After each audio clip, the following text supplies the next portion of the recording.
Everyone and welcome to mister Introdent YouTube channel. आज हम public finance के एक बहुत ही इजी, इम्पोर्टेंट और शॉर्ट टॉपिक की बात करने वाले हैं। देखिए, टैक्सेशन पब्लिक फाइनेंस का एक बहुत ही इम्पोर्टेंट पार्ट है। हर एक सरकार जो है हर एक जगह पर और वो टैक्स लगाती है। टैक्स से जो रेवेन्यू जनरेट होता है उसी से पब्लिक एक इंस्टीट्यूशंस को बिल्ड करती है, गवर्नमेंट चलाती है, पब्लिक वेलफेयर के लिए काम करती है। सो टैक्सेशन बहुत ही इम्पॉर्टेंट है। मगर टैक्सेशन किस तरीके से किया जाएगा? कोई ऐसे ही रैंडम अपने हिसाब से, जो गवर्नमेंट आ रही है, जो लीडर आ रहा है, अपने हिसाब से कोई टैक्स लगा दे रहा है, अपने अकॉर्डिंगली टैक्सेस को मॉडिफाई कर रहा है, चेंज कर रहा है। ऐसा नहीं होना चाहिए। एक प्रॉपर कुछ प्रिंसिपल्स होने चाहिए टैक्सेशन को। वो जब भी हम किसी नए टाइप के टैक्स को इंट्रोड्यूस करना चाहते हैं या फिर नया टैक्सेशन लगाना चाहते हैं या पुराने में कुछ मॉडिफिकेशन करना चाहते हैं, तो कुछ बेसिक प्रिंसिपल्स या कैनन्स होते हैं जिनका हमें ध्यान रखना चाहिए। ये वाइल मेकिंग टैक्सेस या मॉडिफाइंग टैक्सेस, उन्हीं कैनन्स ऑफ टैक्सेशन को इस वीडियो में हम लोग शॉर्ट में डिस्कस करने वाले। So without wasting much time, let us start with the video canons of taxation. You can see the writing on the pavement. Young kids, they're growing up in basements. Online, a whole new generation. I'ma make mine so you. देखिए, सबसे पहले हम जो starting में हम जो 4 cannons of taxation या जो बेसिक प्रिंसिपल्स पढ़ेंगे वो एडम स्मिथ के दिए हुए हैं। एडम स्मिथ बहुत ही इंपॉर्टेंट फादर ऑफ इकोनॉमिक्स है। इन्होंने इकोनॉमिक्स में बहुत सारी चीज़ें दी हुई है, इन्होंने कई सारे प्रिंसिपल्स दिए हुए हैं। तो उसी तरीके से टैक्सेशन को लेकर सबसे पहला जो ये कैनन देते हैं वो है कैनन ऑफ इक्वालिटी। इक्वालिटी में ये क्या कहते हैं? The subjects of every state should contribute towards the support of the government as nearly as possible in proportion to their respective abilities, that is in proportion to the revenue which they respectively enjoy under the protection of state। इसका मतलब है, देखिए, सबसे पहले हमें पता होना चाहिए कि एडम स्मिथ जो है ये एबिलिटी टू पे थ्योरी में बिलीव करते थे। यानी जिसकी जितनी क्षमता है उस अनुसार उसे टैक्स देना चाहिए या उस अनुसार ही उसे टैक्स भरना चाहिए। इसी को लेकर के ये इक्वालिटी की बात करते हैं कि जो जितना ज़्यादा कमाता है उसे उतना ज़्यादा टैक्स देना चाहिए और जो जितना कम कमाता है उसे उतना कम टैक्स देना चाहिए। यानी अमीरों को ज़्यादा टैक्स और गरीबों को कम टैक्स देना चाहिए। इसके बाद हम आते हैं कैनन ऑफ सर्टेनिटी। सर्टेनिटी का मतलब क्या है? सर्टेन होना चाहिए। जनता जो है उसे पता होना चाहिए कि उसे कब टैक्स देना है, कैसे टैक्स देना है, कितना टैक्स देना है।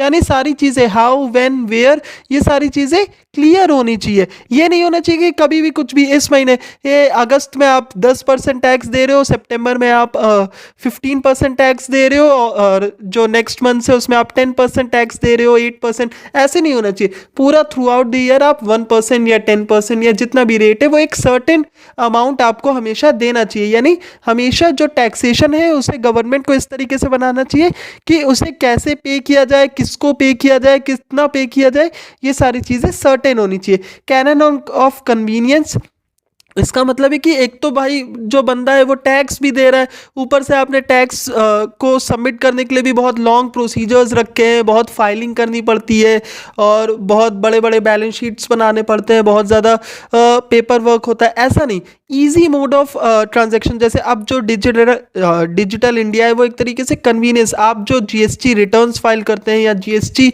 अपना पे करते हैं थ्रू आउट, तो ये सारी चीज़ें कन्वीनियंट है। टैक्स सिस्टम को हमेशा कन्वीनियंट बनाने की कोशिश करनी चाहिए हर एक गवर्नमेंट को। Canon of economy, canon of economy का क्या मतलब है? देखिए, आपने ये वर्ड सुना होगा इकोनॉमिकल या इकोनॉमिक मैन। इसका मतलब होता है कि जो चीज़ें आपको इकोनॉमिक पड़े यानी सस्ती पड़े, यानी जो आपको एक तरीके से जो महंगी ना हो, या आपका ऐसा ना हो कि भाई टैक्स आ रहा है 100 रुपये लेकिन उसको कलेक्ट करने में लग जा रहे 150 रुपये। तो ऐसा भी नहीं होना चाहिए। टैक्स ज़्यादा होना चाहिए और टैक्स को कलेक्ट करने के लिए जो अमाउंट लग रहा है, जैसे जो ऑफिसर आपने लगाए हैं, कलेक्टर है जो, या जो भी आपने बड़े बड़े टैक्स के ऑफिस बनाए हैं, इंस्टीट्यूशन, उसमें इतना पैसा ना लग जाए कि जितना टैक्स से ही ना आ रहा हो। तो हमें उसी तरीके की व्यवस्था बनानी चाहिए जो कि थोड़ी इकोनॉमिकल हो, यानी जिसमें जो हमें थोड़ा सा सस्ता पड़े। नेक्स्ट है द कैनन ऑफ प्रोडक्टिविटी। अब देखिए, यहाँ से क्या है, हम लोग एडम स्मिथ से आगे बढ़ चुके हैं। अब यहाँ से हम लोग जो दूसरे जो भी आपके थिंकर्स हैं उन्होंने भी कुछ टैक्सेशन की कैनन्स दिए हुए, उससे हम लोग यहाँ पर देख रहे हैं कैनन ऑफ प्रोडक्टिविटी। इसमें क्या होता है कि जो टैक्स है वो भले ही एक टैक्स हो मगर वो कैसा हो, बड़ा टैक्स हो, वो आपको ज़्यादा रिवेन्यू दे। बहुत सारे छोटे छोटे टैक्स लगा करके भी कोई फ़ायदा नहीं है।